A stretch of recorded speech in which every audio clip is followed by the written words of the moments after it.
Morning, my loves. Hi, welcome to a day in the life of a normal person with me, Angel. I was waiting for the sun to rise today, but then double checked, and it seems to already have risen.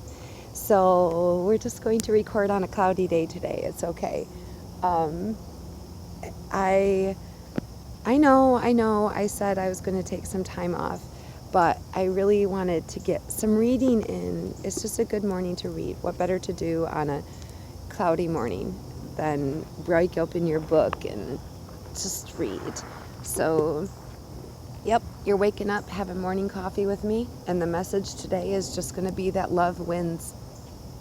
Oh yeah, we're winning. Nice and cold already. I've honestly been really debating on, sorry, there's lots of rocks around me, so it's really hard to, I know I'm trying to get comfortable, sorry, and I'm sitting on a bunch of rocks, so it's really hard to not get distracted, to be honest with you. And I honestly hope that you can see this, because it's really actually kind of dark. Let me see if I can fix this.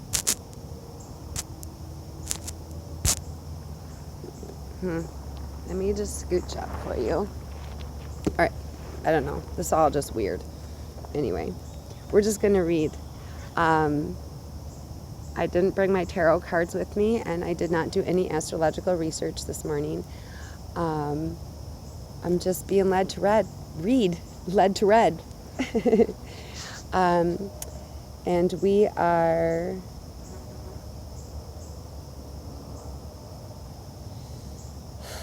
I believe we are on page 177 of chapter 6. Let's look back and make sure what chapter number. I don't know. The chapter is called The Good News is Better Than That. Chapter 7. Ooh, I wonder if the number of the day is 7 today. Let's see. Let me see if I can just break it down for you. It is 8. What is it? It's 8:11. Yeah. Ooh, I love that. Ooh. It is 8/11/22 when I am recording this, August 11th of 2020. We still have that great big fat infinity sign. Yes, Spirit is letting me know that is still very prominent as we are still in the Lion's Gate energy. And we have this limitless, boundless, wide open, infinitely divine manifestation power right now for all that we want. I'm going to sit back like this because I feel I'm going like downhill too. Yes, you guys are crooked today. Sorry. That's just the way it is. But day in the life of a normal person, you got to go with the flow here. My ADHD self can barely sit still anyway. And yeah, that's a label that I no longer actually abide by, but yeah. And if you haven't watched any of my other videos before, you have to understand labels are so mutable. Just like if you see that we are going to be reading Rob Bell's Love Wins, you better not click off, because Spirit led you here for a reason. There's something in this book that you need to hear. So any type of label as far as religion goes, and this is timeless, and you are to take what resonates with you, in the sense that all of this is most likely going to be message for your higher self. However, you might not understand it at the time or even want to hear it, but there's something that your higher self knows, and your spirits and your guides and source and your passed on loved ones all have led you here to this moment to hear this right now, for whatever it is that you need to manifest in this new world coming up. This Lionsgate moment here in August of 2020 is so profound. It's honestly one of the most potent ones we've had in thousands of years. So just listen up. And as it resonates with your intuition, not some man-made programmed idea of what the word or the label or the language of any kind means. We might add some light language to the end of this message, actually. That did come to me earlier, and it's coming to me now again. It's kind of like Spirit's reminding me. Listen to your intuition. So my intuition is telling me that we will finish off with some light language today. I'm going to assume that this, thank you, Spirit, this is going to be integrating what knowledge we have here into your higher self, so that you, into your human vessel, in order to live out what it is that you're manifesting and keep you on that path. That's pretty cool. Some inner guidance from the outside just being downloaded. Okay, let's read. I'm not sure if this is really where we left off or not, but this is just, I don't know, that's the way it always goes. This is an important distinction, because in talking about what God is like, we cannot avoid the realities of God's very essence. Now, mind you, God is not some white man with white hair sitting in some cloud somewhere far, far away. Get that out of your head right now. That is a belief system that was instilled in you. Somebody else's interpretation. And I can guarantee you that's not the case. I 100% promise you that's not reality. And once you release the burden of a religious belief system that was instilled in you from man, you will understand. God, source, whatever you want to call, infinite intelligence, love, and euphoria, bliss. Oh, it is a Tuesday when I'm recording this, so I am going to mention this. It is the day to honor your sacral chakra, which, yes, is your second chakra down here below your belly button, but above your tailbone, basically. In between, it's your groin, and it's where your creativity and your sexuality is all held. It's also where all of your past relationship trauma is held. So I'm going to be including in the description a link to a very quick 15-minute binaural beat to help balance and open your sacral chakra. And the side note I would like you to know about, in balancing that and opening that, a great way to connect to source and source energy is an orgasm. Yes, it is the closest thing to we as human beings get to feel source's energy. Pretty freaking cool, huh? All right, carrying on, sorry. It said God's very essence. Oh, which is love.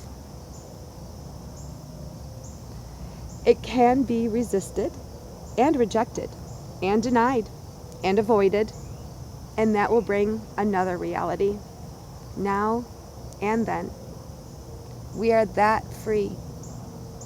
When people say they're tired of hearing about sin and judgment and condemnation, it's often because those have been confused for them with the nature of God.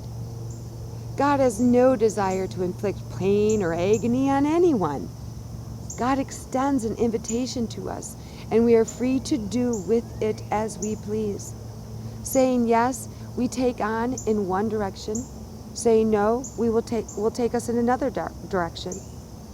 God is love, and to refuse this love moves us away from it in the other direction, and that will, and by very definition, be an increasingly unloving, hellish reality. You all know God is love. It's like, even if you don't believe in God, you believe in love. Well, that's God. So,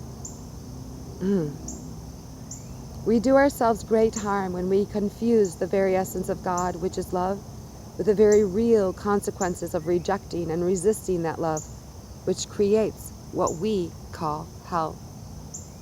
Second, another distinction to be clear about, one between entrance and enjoyment. God is love, and love is a relationship. This relationship is one of joy, and it can't be contained.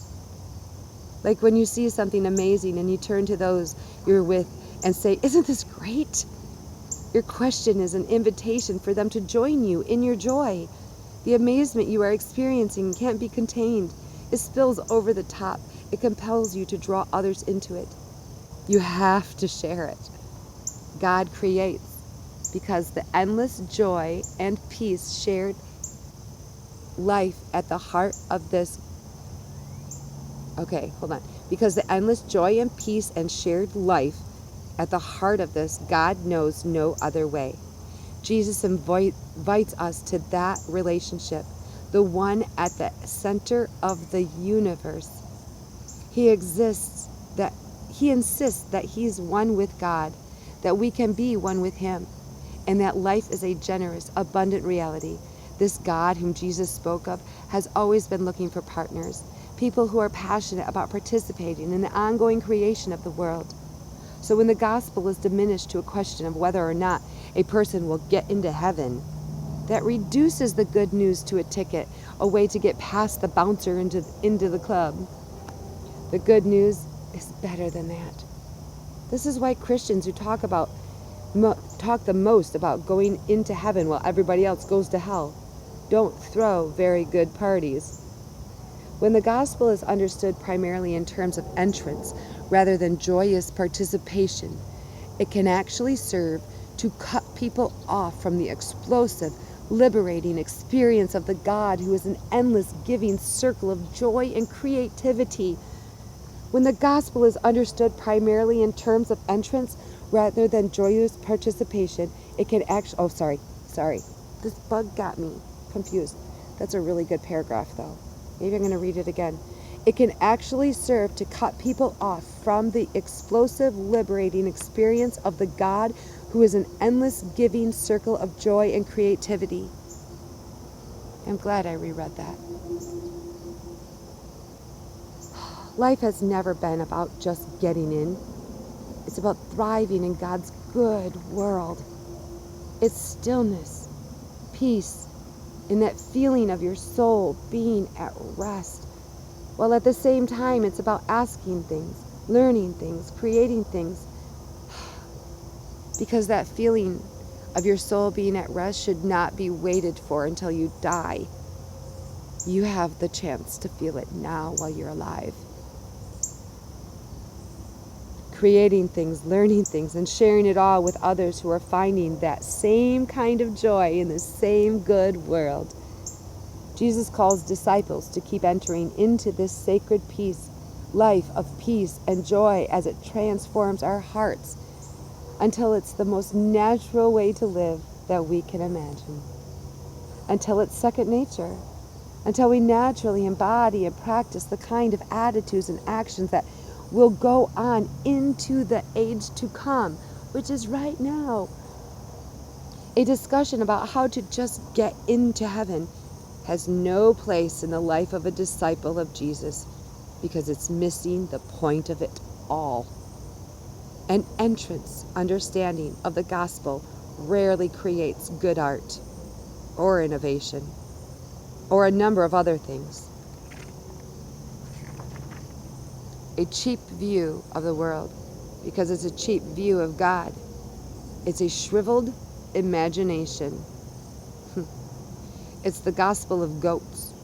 It's bound up in fear and scarcity. So people are left having to explain why others seem to be having so much fun and actually enjoying life while they aren't. This can be especially true in missionary settings or in pastors' families or in church communities where people have picked up along the way the toxic notion that God is a slave driver. A quiet resentment can creep in that comes from believing that they're sacrificing so much for God. That was me. That was me at the beginning of this journey 3 years ago, a little over 3 years ago now. I was mad. I have so much faith.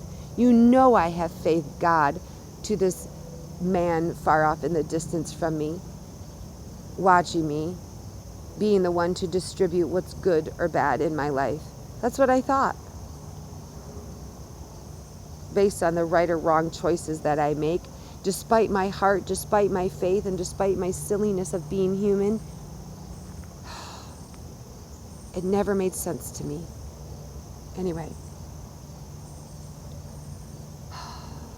from believing that they are sacrificing so much for God while others get off easy.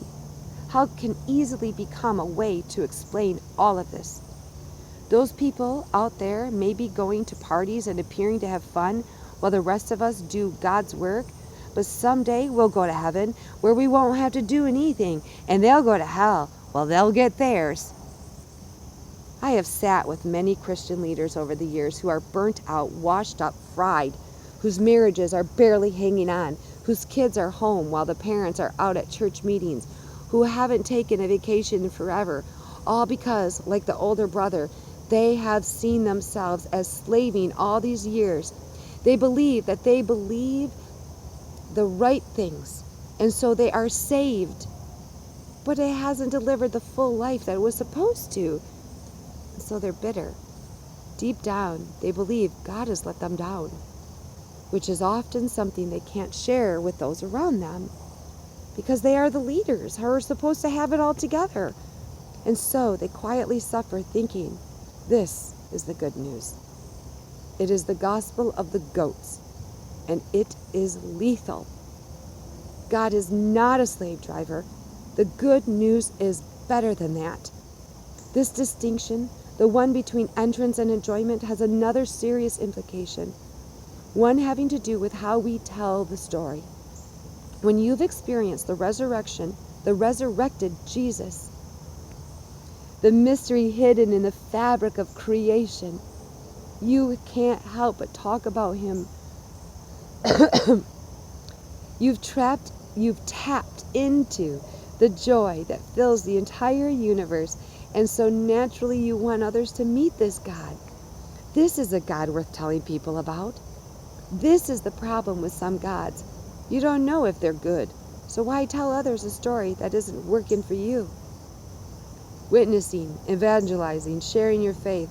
When you realize that God has retold your story, you are free to passionately, urgently, compellingly tell the story, because you've stepped into a whole new life and you're moved and inspired to share it.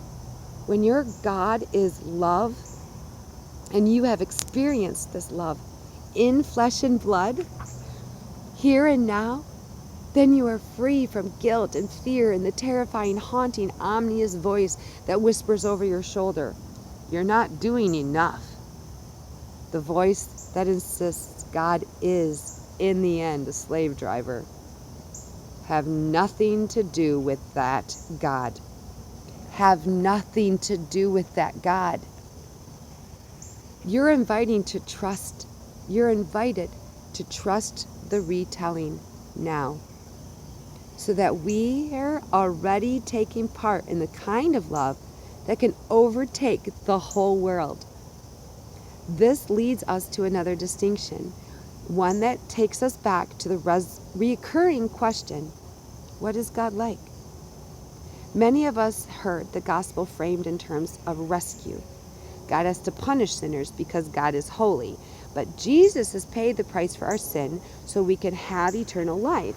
However true or untrue that is technically or theologically, what it can do is subtly teach people that Jesus rescues us from God. Let's be very clear then. We do not need to be rescued from God. God is the one who rescues us from death, sin, and destruction. God is the rescuer. Infinite intelligence that you embrace within yourself. It's the connection between Jesus, God, and you.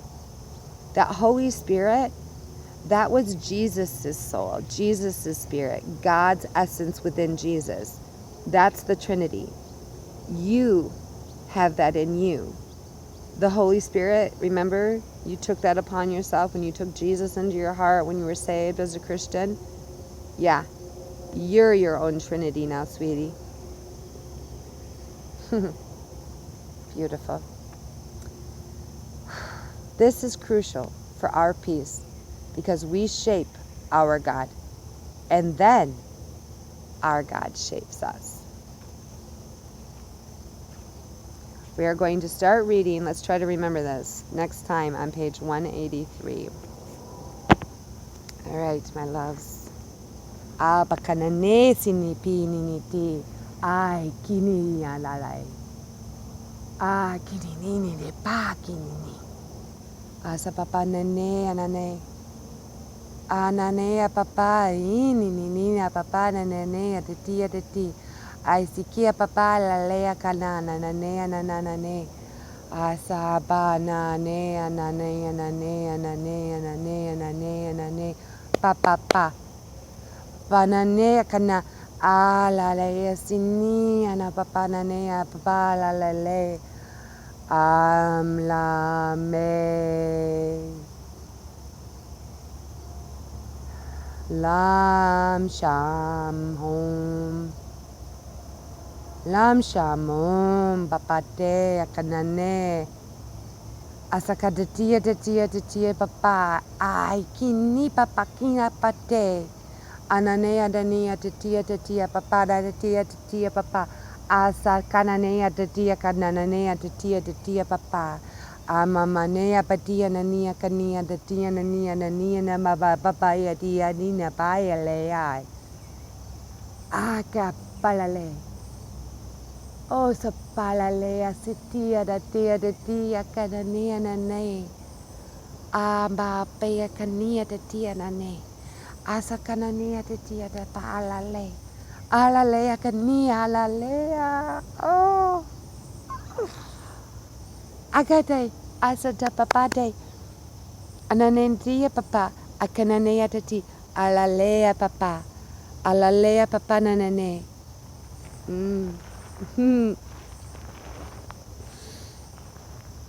Adada papa apapapapia de tia papa asa kananea nananea nananea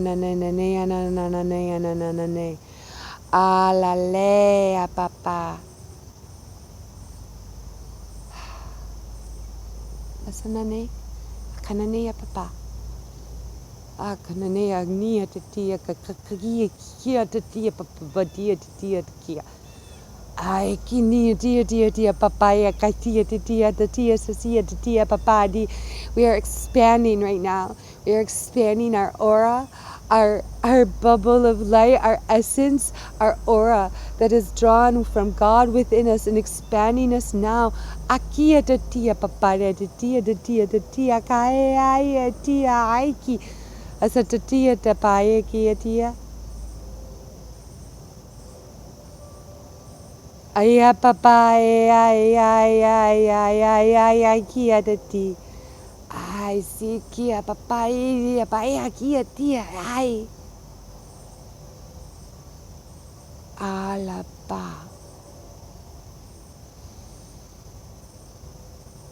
para ai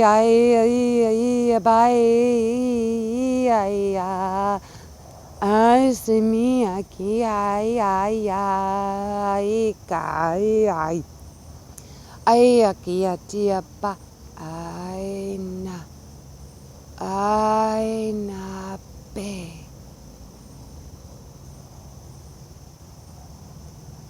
oh.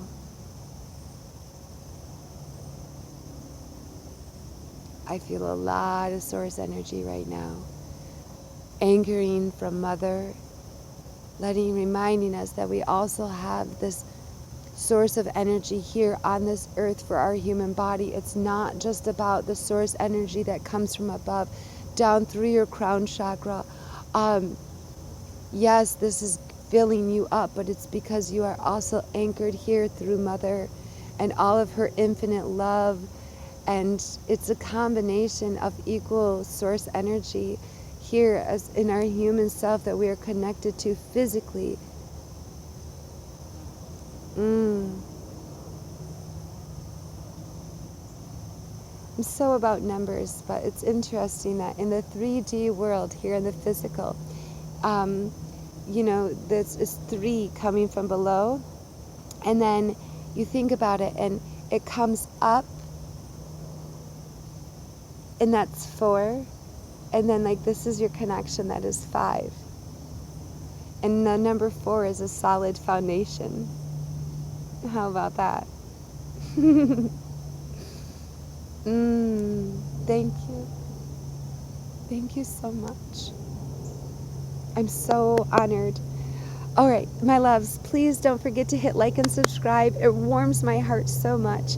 It encourages me and motivates me, Tina, to keep going. Even though Angel's got this now. It's great. I just love seeing, the main thing, it's not about me. It's about, I get to see that there are so many of us awakening. So many of us starting on this journey, maybe out of curiosity that just led you here.